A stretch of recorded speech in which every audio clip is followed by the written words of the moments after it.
और देखो बैंक ਜਿਹੜੇ ਹੈਗੇ लोन तो देंगे हैं, लोन देने के बाद वो कैसे जाने के जनता को हरास करते हैं, उसके बारे भूपेंद्र सिंह जी बताएंगे। सोशल एक्टिविस्ट हैं, आरटीआई एक्टिविस्ट हैं और समाज सेवा है, क्योंकि हमें कोई लेना देना, हम आपको अवेयर करने के लिए ये वीडियो बना रहे हैं। सिर्फ आप लोग भी जाग जाओ और इसके लिए आवाज़ उठाओ। भूपेंद्र सिंह दसो जानी अजकल चलता पे जिस तन लागे वही तन जाने। उन जिन्हों पता होता उन्होंने पता, जो उसको पता होता है कि क्या हो रहा है। आईसीआईसीआई बैंक और एचडीएफसी, मैं इन दोनों की आपको एक बताने जा रहा हूँ। एचडीएफसी मैंने होम लोन लिया जब आप फ्लेक्सिबल पे कहते हो या फ्लोटिंग पे कहते हो, फ्लोटिंग इंटरेस्ट पे लिया। तो उसमें होता है इंटरेस्ट बढ़ जाएगा वो बढ़ा देंगे, कम होगा तो कम कर देंगे। बढ़ गया तो ये बड़े मज़े से रेट ऑफ इंटरेस्ट बढ़ा देते थे, जब कम हो जाता तो कम करते नहीं थे। हम एचडीएफसी बैंक में गए, भाई ये क्या चक्कर, कहते कन्वर्जन फ़ीस लगती है। मैं कभी कन्वर्जन फ़ीस एक आध बार होगी, मैंने एक बार कन्वर्जन फ़ीस दी, दूसरी बार फिर बढ़ गया, फिर बढ़ के आने लग पड़ा। जितनी कन्वर्जन फ़ीस दी थी उतनी वो अभी तक मेरा इंटरेस्ट ही नहीं रिटर्न हुआ था। मैं फिर गया, कहते जी कन्वर्जन फ़ीस दीजिए।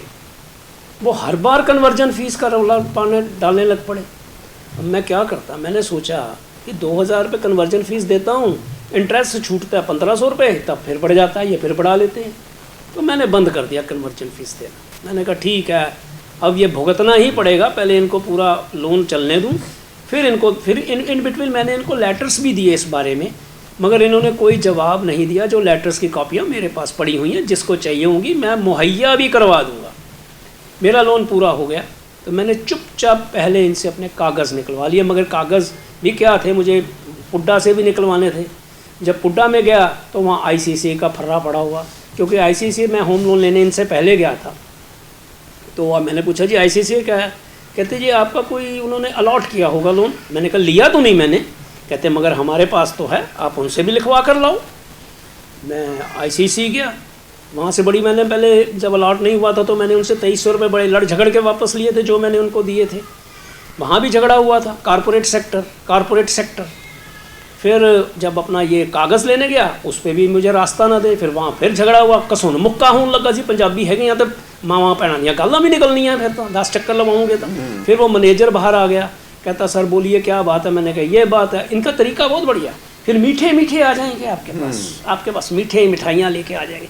ठीक है सर आप लिखवा लीजिए, हमने कुछ नहीं कहा। चलो मैं उन्होंने तो वो खेड़ा छड़ा लिया। अच्छा हूँ आ जाओ तुम एचडीएफसी बैंक से। साडा स्टैंडर्ड चार्टर्ड बैंक हैगा, पहले बहुत बड़ी ब्रांच सी फिरोज गांधी मार्केट जिले से लोन लिया सीगा, हुण छोटी जी ब्रांच है मलाल रोड ते। ਉੱਥੇ ਕਿੰਨਾ ਜੀਐਮ ਬੈਠਣਾ, ਕੋਈ ਨਹੀਂ ਬੈਠਾ, ਕਹਿੰਦੇ ਸਾਡੇ ਬੰਬੇ ਗੱਲ ਕਰੋ, ਸਾਡੇ ਨਾਲ ਧੱਕਾ ਇਦਾਂ ਹੋ ਰਿਹਾ, ਤੁਸੀਂ ਚਲੋ ਆਪਣੇ ਬੈਂਕ ਬੰਬੇ ਦਾ ਵੀ ਤਰੀਕਾ ਦੱਸ ਦੂੰਗਾ, ਤੁਹਾਡੇ ਨਾਲ ਗੱਲ ਕਰਨਗੇ, ਉਹ ਵੀ ਰਸਤਾ ਦੱਸਣਗੇ। अब मैंने चुपचाप अपने सारे कागज़ निकलवा लिए। उसके बाद मेरा दिमाग आया, किसी ने आरटीआई एक्टिविस्ट ने बताया क्यों ना एक आरटीआई डाली जाए कन्वर्जन के ऊपर।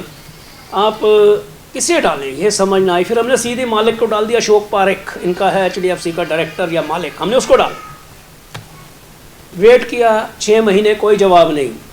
हमने 6 महीने बाद इनके एपेलेट अथॉरिटी जो यहाँ लुधियाना में, इनको डाली, लोकल ब्रांच को भी डाल दी, भाई हमने ये डाला है और आपका ये केस है, तो कोई जवाब नहीं। 1 साल हो गया इस चीज़ को, फिर दिमाग ना काम करें क्या। तो मैंने आरबीआई को मैंने सीआईसी को डाल दी, सेंट्रल इंफॉर्मेशन कमिश्नर को भी हमें इसका जवाब दिलवाया जाए, और बहुत लेट हो गई है। और एक थप्पड़ मारा सेंट्रल इंफॉर्मेशन कमिश्नर हमारे मुंह पर, कहता है जी ये प्राइवेट सेक्टर है, हम आपसे कुछ नहीं करवा सकते। एक थप्पड़ मारा हमारे मुंह पे कि आपकी औकात क्या है, हमसे पूछा क्यों, यही कहना चाहता है ना सीआईसी में। खैर मैंने यह सीखा हुआ था, भी आप थोड़ा सा हलीमी बरतो, आराम से चलो। मैंने आरबीआई को डाल दी। आरबीआई का जवाब क्या आता है, ऋण अनियमितताओं के बारे में हमने कुछ भी तय नहीं किया हुआ, वो भी रिपोर्ट मेरे पास पड़ी है। अब बताइए देश के फाइनेंस मिनिस्टर साहब कि आम आदमी कहाँ जाए, कहाँ से पता करे। अच्छा कहते हैं जो तन लगे वही तन जाने। यही बात जब मैं स्टार हेल्थ पे केस किया हुआ मैंने कंज्यूमर कोर्ट में, मेंटली टॉर्चर का, तो वहाँ पर मैं कर रहा था ये भी कैसे केस बनाया जाए एचडीएफसी पे। तो वहाँ पर ही एक मरीज मिल गया मुझे, उसी कंज्यूमर कोर्ट में ही बैठते हैं बेचारे, वही काम करते हैं। कहते मैं भी यही जाकर पूछता हूँ, कोई जवाब नहीं मिलता। मैंने कहा आप तो कंज्यूमर कोर्ट में हैं। कहते मैं आपको बता दूंगा केस कैसे बनाना है, आप बनाकर कंज्यूमर कोर्ट में डाल दीजिए। यानी कि लड़ाई लड़ने के लिए हम ही बादशाह हैं। और यही बात एसबीआई कि जो फास्ट ट्रैक की लेडी है जिनसे मेरी बात हो रही थी, जो मेरी मदद कर रही थी, स्टार हेल्थ के बारे में मैंने बात बताई कि I have filed the case against the mentally torture, तो मेरे साथ जो हुआ वही उनके साथ हो रहा है। मगर मैंने तो निचोड़ के स्टार हेल्थ से सब कुछ 1 महीने बाद ठोक लिया था, ओबेड्समैन के थ्रू करके हटा नहीं। अब मैं स्टार हेल्थ के खिलाफ भी गया हूँ कंज्यूमर कोर्ट में, मेंटली टॉर्चर और हरासमेंट जो किया है हमारे लिए। कॉरपोरेट सेक्टर सरकार कंट्रोल नहीं कर पा रही, ये सब जेबें काटने पे उतरे हुए हैं। और आपको मैं सावधान करूंगा, आप लोगों को एक होना होगा, इसके खिलाफ चलना होगा, वरना हमारी हालत जो लॉर्ड माउंटबेटन लिख गए थे आज से जब देश आज़ाद हुआ था, oh god to whom we are giving this rules, this धोतीदारीज for the sake of the seats they have divided their country into 2 parts, the country which we united once, they will rule up to 67 years, after that who we will come back। ये Lord Mountbatten लिख गया था कि हम किसी भी shape में वापस आएंगे, we will come back in any shape। और शहीद आज़म भगत सिंह ने जब अपनी बहन प्रकाश कौर को राखी पे कहा था जेल में, जब उनको फांसी से पहले राखी बांधने आई थी, तो शहीद आज़म भगत सिंह ने क्या कहा था पता है आपको? उन्होंने कहा था, बहन हम आज लड़ रहे हैं गोरों से तुम्हारी आज़ादी के लिए, वो तो मिल जाएगी, मगर तुम्हें लड़ने पड़ेगा काले अंग्रेज़ों से ये भ्रष्टाचार के लिए। और ये बात आज सच साबित हो रही है। भगत सिंह कैसे पहचान गए थे ये सब?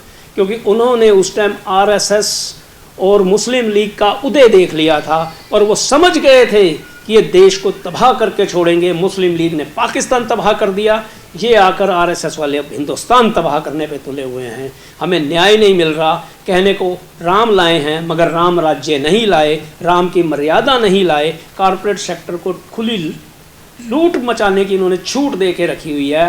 जेब कतरों की सरकार कह सकते हैं, जेबें काटी जा रही हैं। जजिया कर की जगह जेब कतरा टैक्स हम पर लग गया है। आपको जो जो प्रूफ चाहिए मैं दे दूंगा। इसके बाद मैं इलेक्शन कमिश्नर की बात भी खोल देता हूँ। मैंने इलेक्शन कमिश्नर को आरटीआई डाली नोटा के बारे में कि आपको किसी ने पीआईएल डाली है सुप्रीम कोर्ट से, और सुप्रीम कोर्ट ने आपको उस पीआईएल का जवाब देने के लिए भेजा है नोटा के बारे में कि नोटा को अधिकार क्यों ना दिए जाएं। तो हमें इलेक्शन कमिश्नर के यहाँ से जवाब आता है, हरे रंग का लिफाफा है उनका, मेरे पास पड़ा है, कि आपने पीआईएल नंबर नहीं डाला।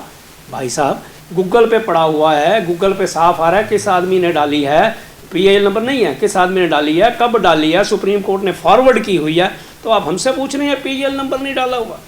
आप इस तरह करेंगे आरटीआई के जवाब। अब आरटीआई ऑनलाइन में भी आप विघन डालने लग पड़े हैं। कृपया करके देश को संभालिए, देश को डिरेल मत होने दीजिए। देश डिरेल हो रहा है और डिरेल मत होने दीजिए। इस देश को खराब मत कीजिए, जेब कतरों के हवाले मत कीजिए, लुटेरों के हवाले मत कीजिए। और सोच बदलो समाज बदलेगा। ये भूपेंद्र सिंह जी थे जो कहते हैं कि सोच बदलो देश बदल जाएगा। धन्यवाद भूपेंद्र सिंह जी। ओके जी, इनकलाब जिंदाबाद।